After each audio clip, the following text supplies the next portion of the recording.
Hi dear friends, അസ്സലാമു അലൈക്കും. Welcome back to my channel. ഇന്നത്തെ വീഡിയോ എല്ലാ വീട്ടമ്മമാർക്കും നമ്മുടെ ഡെയിലി ലൈഫിൽ ഉപകാരപ്രദമായിട്ടുള്ള കുഞ്ഞു കുഞ്ഞു ടിപ്സുകളായിട്ടാണ് ഇന്ന് ഞാൻ വന്നിട്ടുള്ളത്. അപ്പം എന്നും പറയുന്നത് പോലെ വീഡിയോ എല്ലാവരും സ്കിപ്പ് ചെയ്യാതെ ഒന്ന് കാണാൻ ശ്രദ്ധിക്കണേ. പിന്നെ ഈ വീഡിയോ കണ്ടിട്ട് നിങ്ങൾക്ക് ഉപകാരപ്രദമാവുകയാണെങ്കിൽ നിങ്ങളുടെ ഫ്രണ്ട്സ് ആൻഡ് ഫാമിലിക്കൊക്കെ ഒന്ന് ഷെയർ ചെയ്ത് കൊടുക്കുക. പിന്നെ ദാരിയാസ് കിച്ചൻ സബ്സ്ക്രൈബ് ചെയ്യാതെ കാണുന്ന പുതിയ കൂട്ടുകാരുണ്ടെങ്കിൽ പ്ലീസ് ഒന്ന് പോയി സബ്സ്ക്രൈബ് ചെയ്ത് സപ്പോർട്ടും ചെയ്യണേ. അപ്പോൾ നമുക്ക് വൈകാതെ പെട്ടെന്ന് തന്നെ വീഡിയോയിലോട്ട് പോകാം. അപ്പോൾ ഫസ്റ്റ് ടിപ്പ് ഞാൻ കാണിക്കുന്നത്, നമ്മൾ പാത്രമൊക്കെ കഴുകാനായിട്ട് എല്ലാവരും ലിക്വിഡൊക്കെ ആവുമല്ലോ ഉപയോഗിക്കുക. ഒന്നുകിൽ വിംബാർ ഉപയോഗിക്കും, അല്ലെങ്കിൽ ലിക്വിഡ് ഇതേപോലത്തെ ജെല്ലുകളൊക്കെ ഉണ്ടെങ്കിൽ അതൊക്കെ ഉപയോഗിക്കും. അപ്പോൾ നമുക്ക് ഒരു മാസം കിട്ടുന്നത് 2 മാസം വരെ കിട്ടാനുള്ള നല്ലൊരു ടിപ്പാണ് കേട്ടത്. അപ്പോൾ ആ ഒരു പാത്രത്തിലേക്ക് ഞാൻ കുറച്ച് വിമ്മിൻ്റെ ലിക്വിഡ് കുറച്ച് ഒഴിച്ചു കൊടുത്തിട്ടുണ്ട്. ഇനി നമുക്ക് ഒപ്പം തന്നെ കുറച്ച് ബേക്കിംഗ് സോഡയും കൂടെ അതിലേക്ക് ചേർത്ത് കൊടുക്കാം.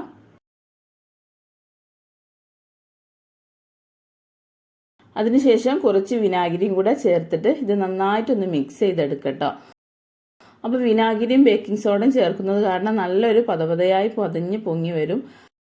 അപ്പോൾ ഇനി നമുക്ക് ഇതിലേക്ക് ആവശ്യത്തിന് കുറച്ച് വെള്ളം കൂടി ഒഴിച്ചതിന് ശേഷം സ്പൂൺ വെച്ചിട്ട് നന്നായിട്ട് ഇതൊന്ന് ഇളക്കി മിക്സ് ചെയ്തെടുക്കട്ടോ. അപ്പോൾ ഈ ഒരൊറ്റ ലിക്വിഡ് മതിട്ടോ, നമുക്ക് കുറേയേറെ പാത്രങ്ങൾ കഴുകിയെടുക്കാൻ പറ്റും. മാത്രമല്ല നമുക്ക് 2 ആഴ്ചയൊക്കെ കിട്ടുന്ന ലിക്വിഡാണെങ്കിൽ നമുക്ക് 1 മാസം 1.5 മാസം വരെ കിട്ടാനായിട്ടൊക്കെ പറ്റും കേട്ടോ. അപ്പോൾ ഇതേ രീതിയിൽ ആക്കിയതിന് ശേഷം നമുക്കിതൊരു ബോട്ടിലേക്ക് ആക്കി വെച്ചാൽ മതി കേട്ടോ. നമുക്ക് ആവശ്യാനുസരണം അതിന്ന് ലിക്വിഡ് എടുത്തിട്ട് പാത്രം കഴുകാവുന്നതാണ്. നല്ലൊരു ലിക്വിഡ് തന്നെയാണ് കേട്ടത്. പാത്രം വെട്ടി തിളങ്ങുന്നതായി മാറും ചെയ്യും. മാത്രമല്ല നമ്മുടെ വിംബാറൊക്കെ ഉപയോഗിക്കുന്ന സമയത്ത് കുറേയേറെ നമുക്ക് വെള്ളത്തിലൊക്കെ അത് അലിഞ്ഞു പോകാൻ ചാൻസ് ഉണ്ട്. അതുപോലെ ലിക്വിഡ് ആകുമ്പോൾ അതിൽ വെള്ളം നിന്നിട്ടൊക്കെ സ്മെല്ല് വരാനൊക്കെ ചാൻസ് ഉണ്ട്. അപ്പം ഇങ്ങനെ ആകുമ്പോൾ നമുക്ക് ആവശ്യത്തിന് മാത്രം ഇതേപോലെ പാത്രത്തിൽ ഇതേപോലെ ഒന്ന് ഒഴിച്ചതിന് ശേഷം നമുക്ക് നല്ല രീതിയിൽ തന്നെ തേച്ചൊരച്ച് കഴുകി എടുക്കാവുന്നതാണ് കേട്ടോ.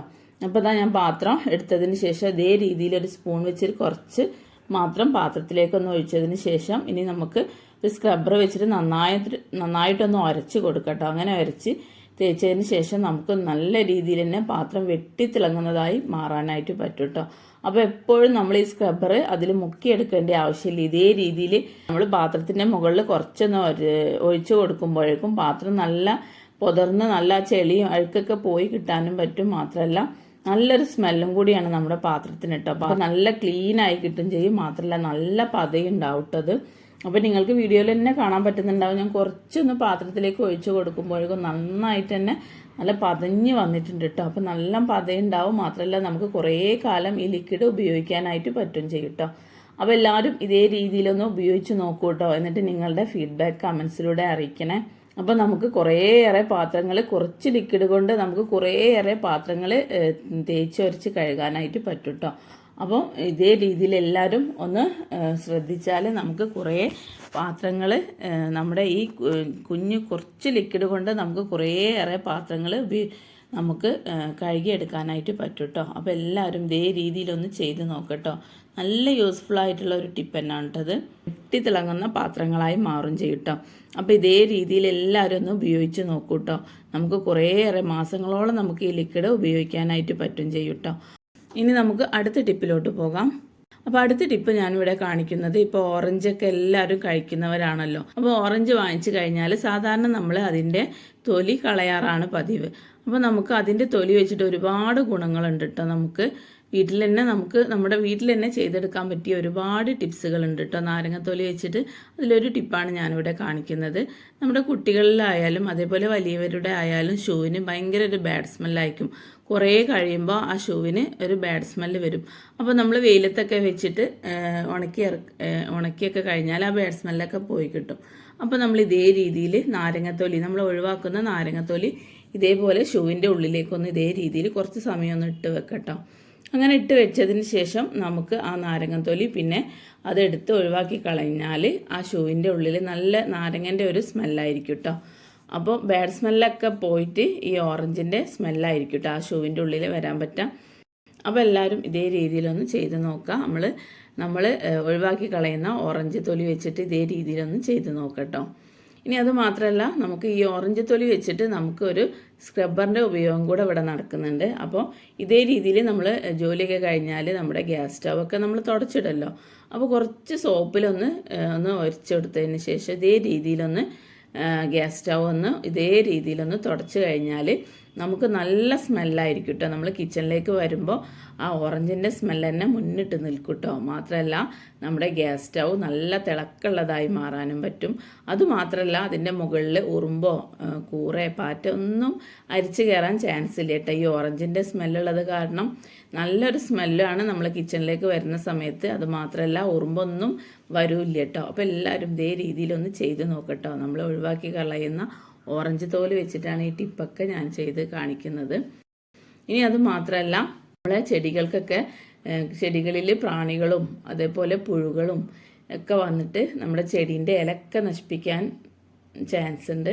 അപ്പോൾ നമ്മൾ ഇതേപോലെ ഓറഞ്ചിൻ്റെ തോല് ചെറിയ കഷ്ണങ്ങളാക്കിയിട്ട് ഇതേ രീതിയിൽ ചെടീൻ്റെ ഈ മണ്ണിലൊന്ന് ഇതേപോലെ ഇട്ട് കൊടുത്ത് ചെടികളിലൊന്നും ഉറുമ്പോ പുഴുവോ പ്രാണിയോ ഒന്നും വരില്ല കേട്ടോ. അപ്പോൾ നല്ല ചെടികളൊക്കെ ആകുമ്പോൾ അതിൽ പ്രാണിയൊക്കെ വന്നു കഴിഞ്ഞാൽ അതിൻ്റെ ഇലക്കെ ഇതിലിപ്പോൾ കാണുന്നുണ്ടാവും നിങ്ങൾ, അതിൻ്റെ ഇലക്കെ പുഴുവൊക്കെ വന്നിട്ട് ഇതേപോലെ ഇലക്കെ നശിപ്പിച്ചിട്ടുണ്ടാവും. അപ്പോൾ നമ്മൾ ഇതേപോലെ ഓറഞ്ചിൻ്റെ തോല് ഇതിൻ്റെ മണ്ണിൽ ഇതേ രീതിയിലൊന്ന് ഇട്ട് കൊടുത്തു കഴിഞ്ഞാൽ ഈ ഓറഞ്ചിൻ്റെ സ്മെല്ല് കാരണം ഇതൊന്നും ഈ ചെടികളിലേക്ക് കയറില്ല കേട്ടോ. അപ്പോൾ ഈ ടിപ്പും എല്ലാവരും ഒന്ന് ചെയ്ത് നോക്കണേ. ഇനി നമുക്ക് അടുത്ത ടിപ്പിലോട്ട് പോകാം. അപ്പോൾ അടുത്ത ടിപ്പ് ഞാനിവിടെ കാണിക്കുന്നത് നമ്മുടെ എല്ലാവരുടെ വീട്ടിലും ഉണ്ടാവുമല്ലോ അടിച്ചു വാരുന്ന ഈ ചൂല്. അപ്പോൾ കുറേ കഴിയുമ്പോൾ ഈ ചൂലിൻ്റെ ഈ അറ്റഭാഗമൊക്കെ ഇങ്ങനെ ഇതേപോലെ ഇങ്ങനെ പിളർന്ന് നിൽക്കുന്നത് കാണാം. അതുമാത്രമല്ല നമ്മൾ അടിച്ചു വാരുന്ന സമയത്ത് കൂടുതലായിട്ടും വേസ്റ്റൊന്നും പെട്ടെന്ന് അങ്ങോട്ട് അടിച്ച് നീക്കാനും കഴിയാൻ പറ്റാത്തൊരു സാഹചര്യം വരും. അപ്പോൾ നമ്മൾ ചൂലിങ്ങനെ വെച്ചതിന് ശേഷം അതിൻ്റെ ഈ ഒരു അറ്റഭാഗം ഇതേ രീതിയിലൊന്ന് കത്രി വെച്ചിട്ടൊന്ന് വെട്ടി കൊടുക്കട്ടോ. നമ്മളിപ്പോൾ സാധാരണ നമ്മളെ മുടിയൊക്കെ വെട്ടുന്നില്ലേ, അതേപോലെ തന്നെ ഒന്ന് വെട്ടി കൊടുത്തു കഴിഞ്ഞാൽ ഈ അറ്റഭാഗം കാണാൻ നല്ല ഭംഗിയായിരിക്കും. മാത്രമല്ല നമുക്ക് അടിച്ചു വരുന്ന സമയത്ത് നല്ല രീതിയിൽ തന്നെ അടിച്ചു വരാനായിട്ട് പറ്റും ചെയ്യും കേട്ടോ. അപ്പോൾ ഇതേപോലെ നമ്മൾ വെട്ടി കൊടുത്തതിന് ശേഷം ഇനി നമുക്ക് ഇതേപോലെ ഒരു റബ്ബർ ബാൻഡ് ഒന്ന് ഇട്ട് കൊടുക്കട്ടോ ഈ ചൂലിൽ. അപ്പോൾ നിങ്ങൾക്ക് ഇവിടെ കാണാൻ പറ്റുന്നുണ്ടാവും 2 കമ്പി ഇതേപോലെ ഇവിടെ ചുറ്റിട്ട് കൊടുത്തിട്ടുണ്ട്. ഇനി നമുക്ക് ഒരു റബ്ബർ ബാൻഡും കൂടെ അതിൻ്റെ അടുത്തായിട്ട് ഇതേ രീതിയിൽ ഇട്ട് കൊടുത്തു കഴിഞ്ഞാൽ നല്ല തിക്കായിട്ട് തന്നെ ചൂല് നിന്നോളൂ കേട്ടോ. നല്ല രീതിയിൽ തന്നെ നമുക്ക് വേസ്റ്റൊക്കെ അടിച്ചെടുക്കാനും പറ്റും. നമുക്ക് നല്ല തിക്കായിട്ട് തന്നെ നിന്നും ചെയ്തോളൂ കേട്ടോ ചൂല്.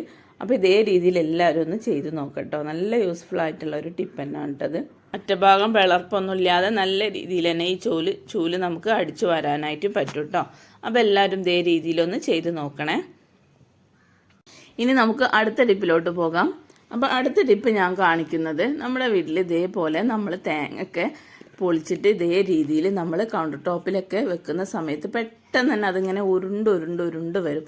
ഒരു ഭാഗത്ത് വെച്ച് അത് അവിടെ നിൽക്കില്ല. അപ്പോൾ ഉരുണ്ട ഒരു സാധനം ആയതുകൊണ്ടിട്ട് തന്നെ ഇങ്ങനെ ഉരുണ്ട് തന്നെ കളിക്കും, ഒരു ഭാഗത്ത് അവിടെ നിൽക്കില്ല. അപ്പോൾ നമുക്ക് ഇതേപോലെ കൗണ്ടർ ടോപ്പിലൊക്കെ വെച്ച് പോകാനൊക്കെ പേടിയായിരിക്കും. പ്രത്യേകിച്ച് നമ്മുടെ വീട്ടിൽ ചെറിയ കുഞ്ഞുങ്ങളൊക്കെ ഉള്ളവരാണെങ്കിൽ നമുക്കൊരു ഭാഗത്ത് വെച്ച് പോകാൻ പേടിയായിരിക്കും. പെട്ടെന്ന് തന്നെ അത് താഴേക്കൊക്കെ വീഴുമല്ലോ. അപ്പോൾ നമ്മൾ തേങ്ങ ഇതേ രീതിയിൽ വെക്കുമ്പോൾ എല്ലാവർക്കും പേടിയാണല്ലോ ഇതേ രീതിയിൽ വെക്കുന്ന സമയത്ത്. അപ്പോൾ ഇങ്ങനെ ഉരുണ്ട് പോവാതിരിക്കാനുള്ള നല്ലൊരു ടിപ്പാട്ടത്. ഇതേപോലെ റബ്ബർ ബാൻഡ് ഒന്ന് ഇട്ട് കൊടുക്കട്ടോ ഈ തേങ്ങൻ്റെ മുകളിൽ. അപ്പോൾ 2 റബ്ബർ ബാൻഡ് ഞാനിവിടെ ഇട്ട് കൊടുത്തിട്ടുണ്ട്. ഇങ്ങനെ ഇട്ട് കൊടുത്തു കഴിഞ്ഞാൽ ആ റബ്ബർ ബാൻഡിൻ്റെ ആ ഒരു ഒട്ടൽ കാരണം അത് അവിടെ തന്നെ നിന്നോളൂ കേട്ടോ. ഇങ്ങനെ നമ്മൾ ഉരുട്ടിയാലും അത് ഉരുളാതെ നല്ല രീതിയിൽ തന്നെ അവിടെ അങ്ങനെ ഒട്ടി പിടിച്ച പോലെ തന്നെ നിന്നോളൂ കേട്ടോ. അപ്പോൾ നല്ല രീതിയിൽ തന്നെ അവിടെ സേഫായിട്ട് തന്നെ നിന്നോളൂ. ഇനിയിപ്പോൾ കുട്ടികളുള്ള വീടാണെങ്കിലും നമുക്ക് പേടിക്കേണ്ട ആവശ്യമില്ല കേട്ടോ. തേങ്ങ ഉരുണ്ട് കാലിൽ വീഴും അങ്ങനെയുള്ള ഒരു പേടിയും പേടിക്കേണ്ട ആവശ്യമില്ല. റബ്ബർ ബാൻഡ് ഇട്ട് കൊടുത്തു കഴിഞ്ഞാൽ നല്ല രീതിയിൽ തന്നെ തേങ്ങ അവിടെ ഒട്ടിച്ച് വെച്ചതുപോലെ തന്നെ അവിടെ നിന്നോളൂ കേട്ടോ. അപ്പോൾ എല്ലാവരും ഇതേ ടിപ്പൊന്ന് ചെയ്ത് നോക്കണേ. അപ്പോൾ ഇതൊക്കെയാണ് ഇന്നത്തെ എൻ്റെ കുഞ്ഞു ടിപ്സുകൾ. അപ്പോൾ ഇതിലേതെങ്കിലും ഒന്ന് നിങ്ങൾക്ക് യൂസ്ഫുൾ ആയെന്ന് തോന്നുകയാണെങ്കിൽ നിങ്ങൾ നിങ്ങളുടെ ഫ്രണ്ട്സ് ആൻഡ് ഫാമിലിക്കൊക്കെ ഒന്ന് ഷെയർ ചെയ്ത് കൊടുക്കുക. ഇനി അടുത്ത പുതിയൊരു വീഡിയോ ആയിട്ട് വീണ്ടും കാണാം ഇൻഷാ അല്ലാഹ്. Thank you.